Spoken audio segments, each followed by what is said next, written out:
avant de plonger dans cette histoire incroyable, pensez à vous abonner à la chaîne et à activer la cloche. Ici, chaque récit a quelque chose à dire, et vous ne voudrez pas en manquer un seul. New York City. Une ville de contraste, où la richesse scintille dans les vitrines de la 5e avenue pendant que la misère dort sur les marches du métro. Ici, les buildings s'élèvent comme des cathédrales de verre et d'acier, défiant le ciel, pendant que les taxis jaunes bourdonnent sans répit, comme une nuée de frelons impatients. La ville ne dort jamais, mais elle juge vite. Et ici, les apparences sont tout. Ce matin-là, un vent d'automne balayait Madison Avenue, faisant danser les feuilles dorées aux pieds des passants pressés. Alyssa Carter, une jeune femme noire de 22 ans, s'arrêta quelques secondes devant l'imposante façade de la First United Bank. Les portes en verre poli reflétaient son image comme un miroir, lui renvoyant une version d'elle-même qu'elle n'était pas certaine de reconnaître. Elle inspira profondément. C'était le jour où tout changeait. Le jour où elle tournait la page de la précarité, des petits boulots mal payés, des factures en retard, des nuits blanches à étudier dans le Bronx avec le bruit des sirènes en fond sonore. Dans sa main, serrée presque à en froisser le papier, elle tenait un chèque d'1,2 million, signé par un notaire du cabinet Hawthorne et Green. Ce chèque, c'était le dernier mot d'un homme qu'elle n'avait jamais vu, William Easton, son père biologique. Alyssa avait grandi sans lui, sans même une photo. Sa mère, Monica, avait toujours refusé de raconter l'histoire complète. Il savait. Mais il est parti. Et voilà que, des années plus tard, ce même homme lui léguait une partie de son empire. Ce chèque n'était pas qu'un montant. Il était une preuve muette, un aveu tardif, un morceau de dignité restitué. Elle poussa les portes de la banque. À l'intérieur, tout brillait. Sol de marbre blanc, colonnes sculptées, plantes impeccablement taillées, et un silence feutré ponctué uniquement par les claviers qui cliquetaient et les talons qui claquaient sur le sol. Ici, tout était luxe, précision, et jugement silencieux. Alyssa marcha lentement jusqu'au guichet, sentant les regards glisser sur elle. Elle n'était pas habillée comme les autres clients. Pas de sac de créateur. Pas de tailleur griffé. Juste un jean noir propre, une veste beige un peu usée, des converses blanches et ses cheveux bouclés soigneusement attachés en queue de cheval. Elle ne cherchait pas à impressionner. Juste à être entendue. Derrière le comptoir se tenait Trevor Simmons, 38 ans, blanc, la chemise tirée à la perfection, le col rigide, et le regard poli mais distant. Un homme qui s'était fait une idée sur les gens bien avant qu'il ne parle. Il leva les yeux, esquissa un sourire professionnel, mais ses sourcils se froncèrent légèrement. Une tension subtile passa. Ce décalage silencieux entre ce qu'il voyait, et ce qu'il s'attendait à voir. « Bonjour, dit Alyssa, d'une voix douce mais claire. « Bonjour, répondit-il avec un ton cordial, mécaniquement. Elle posa le chèque sur le comptoir, presque avec soin, comme s'il pouvait se briser. « Je viens déposer ce chèque. » Trevor saisit le document d'un geste lent, presque théâtral, comme s'il manipulait une pièce suspecte. Il fronça légèrement les sourcils en parcourant le chèque. Ses yeux s'écarquillèrent à la lecture du montant inscrit. 1,2 cents,000 $. Il leva le regard vers Alyssa, l'observant à nouveau, cette fois avec un doute palpable. Son ton se fit plus sec, plus incisif. « Vous, êtes sûr que ce chèque vous appartient ?» Sa voix n'était pas juste une question. C'était une accusation déguisée, enrobée dans une façade de professionnalisme. Alyssa sentit une vague glaciale lui remonter la colonne vertébrale, mais elle répondit, posée. « Oui.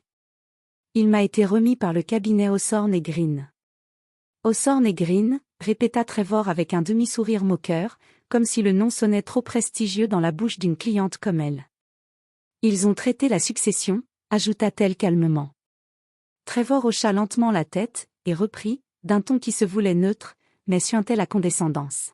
« Vous comprenez, que nous devons vérifier ce genre de montant, surtout dans... » Il s'interrompit. Son regard la balaya des pieds à la tête. Le non-dit pendait dans l'air comme une insulte à peine maquillée. Surtout dans ce genre de situation, termina-t-il avec un demi-sourire et un haussement d'épaules, comme s'il venait de dire quelque chose de parfaitement rationnel. Alyssa ne bougea pas. Elle le fixait droit dans les yeux. Quel genre de situation, demanda-t-elle, la voix posée mais tranchante, contenant un volcan d'indignation. Il soutint son regard une seconde, puis détourna les yeux. Sans répondre, il se pencha sous son comptoir et appuya discrètement sur un bouton rouge. Quelques secondes plus tard, 2 hommes en uniforme de sécurité s'approchèrent d'un pas lourd. Peau, large, le regard dur. L'un d'eux posa la main sur sa ceinture, là où pendait sa radio. Trevor reprit la parole, d'un ton faussement désolé. Pour des raisons de sécurité, nous allons devoir vous demander de patienter dans cette salle. Il montra une pièce vitrée sur le côté, étroite, sans fenêtre. On aurait dit une salle d'interrogatoire. Le temps de vérifier l'authenticité du chèque. Vous comprenez, c'est la procédure. Procédure. Un mot pratique pour masquer l'arbitraire, pour faire croire que l'humiliation avait une justification. Dans la banque, le murmure des clients s'était arrêté. Un silence épais, presque coupable, s'était installé. Une femme âgée, bien habillée, recula légèrement et serra son sac à main contre elle en regardant Alyssa comme si elle représentait une menace.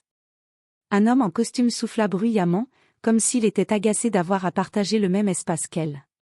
Alyssa sentit ses joues brûler. Non pas de honte, mais de cette rage que l'on apprend à contenir quand on a grandi dans un monde qui vous juge avant même que vous parliez. Mais elle ne céda pas. Elle ne leva pas la voix. Elle ne trembla pas. Sa mère lui avait appris une leçon essentielle. Reste droite, même quand on t'écrase. Car ceux qui t'écrasent ne savent jamais qui tu es réellement. Alyssa inspira profondément. Puis, calmement, elle sortit son téléphone. Ses doigts tremblaient à peine. Elle regarda l'écran quelques secondes.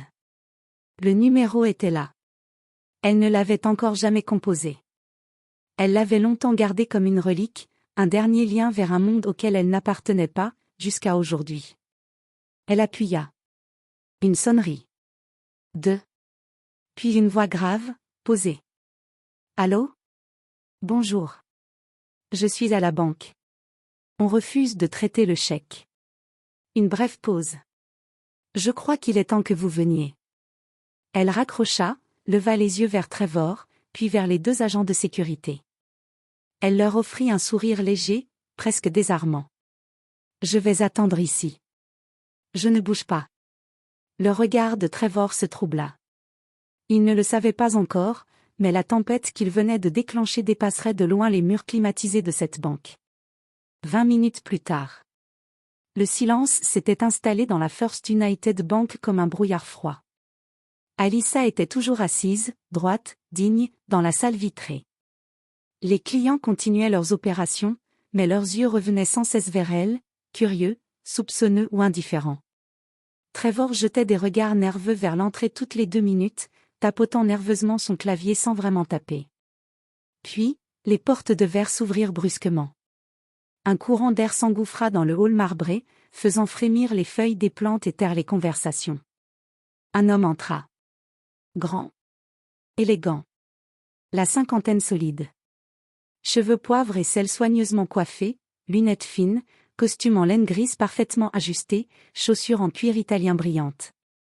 Il avançait d'un pas ferme, rapide, comme s'il possédait l'endroit et en un sens, il en imposait comme s'il le pouvait.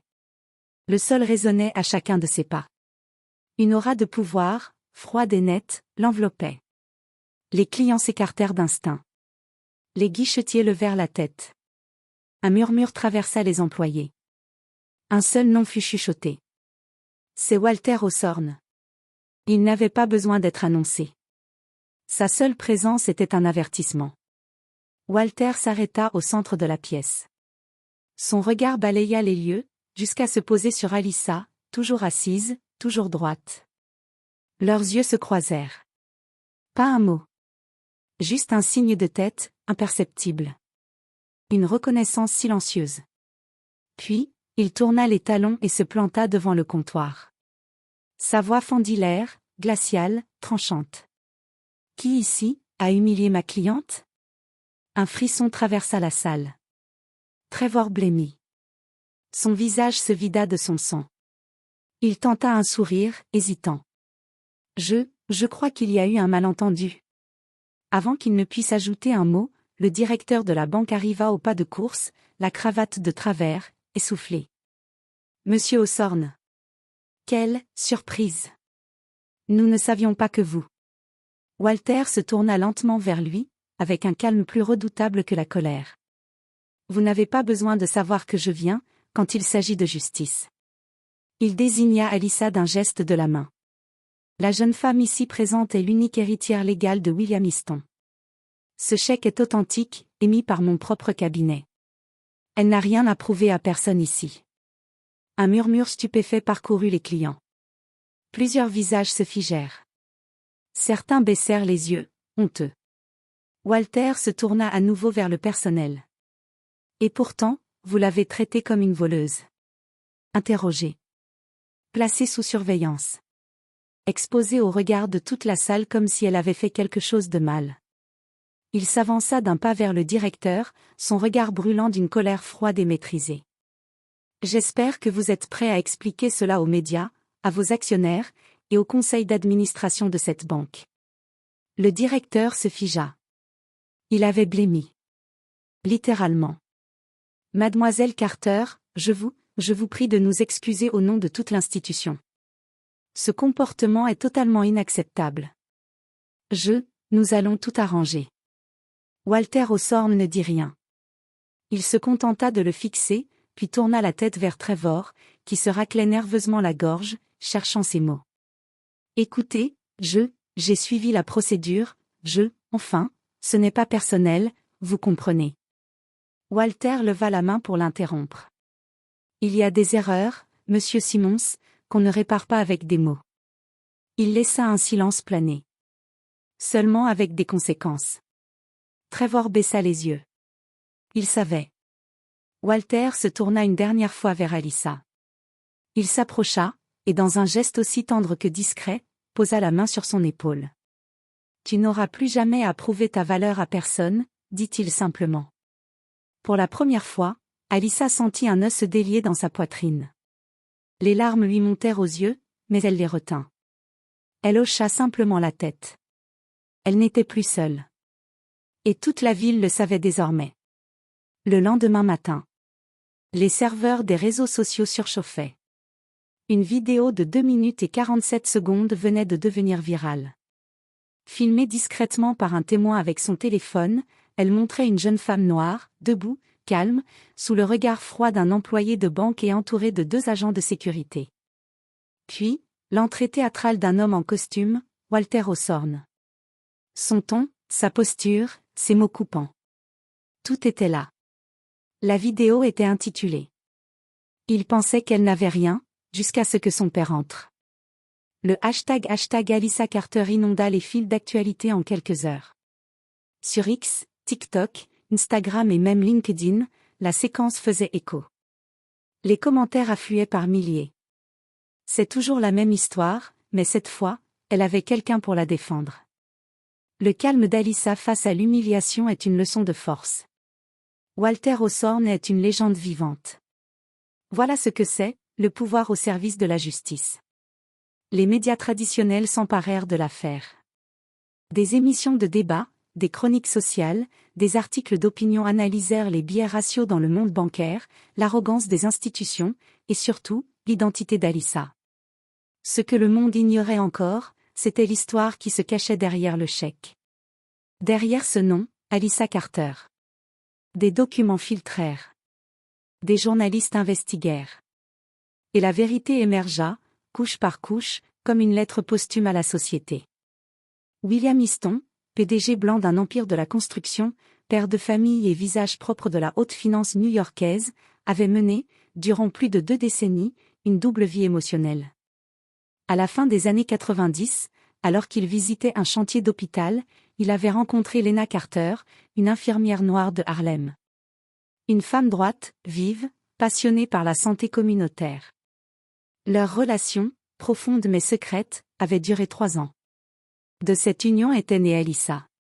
Mais William n'avait jamais eu le courage de reconnaître cette fille publiquement. Le poids de son monde, de ses intérêts, de ses actionnaires, avait été plus fort que sa voix.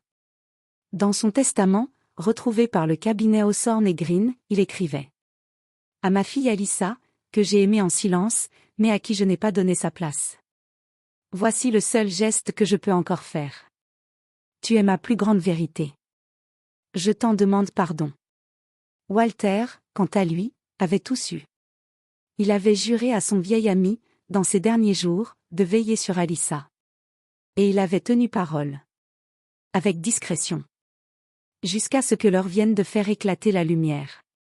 Quelques semaines plus tard, dans une cérémonie sobre mais chargée de sens, Alyssa fut nommée présidente exécutive de la Fondation Easton, rebaptisée Fondation Easton Carter. La mission était claire, lutter contre les discriminations raciales systémiques dans la finance, l'éducation et les environnements corporatifs. Son premier discours, prononcé dans un amphithéâtre de Columbia University, fut retransmis en direct. Elle portait un tailleur sobre, les cheveux relevés, et son regard était aussi déterminé qu'ému. À la fin, un étudiant lui posa une question. « Que retenez-vous de ce jour-là à la banque ?» Après un bref silence, Alyssa répondit. « Ce n'est pas le chèque qui m'a donné de la valeur. C'est la vérité sur mes racines. J'ai longtemps cru que mon histoire était un secret honteux. Mais la honte n'était pas de mon côté. Aujourd'hui, je sais qui je suis. Et personne n'a le droit de juger ce qu'il ne comprend pas. » La salle se leva, applaudissant longuement. Et dans un coin de cette salle, discret mais fier, Walter Hawthorne, bras croisés, regardait cette jeune femme qui portait désormais deux mondes sur ses épaules, et sa propre histoire en étendard.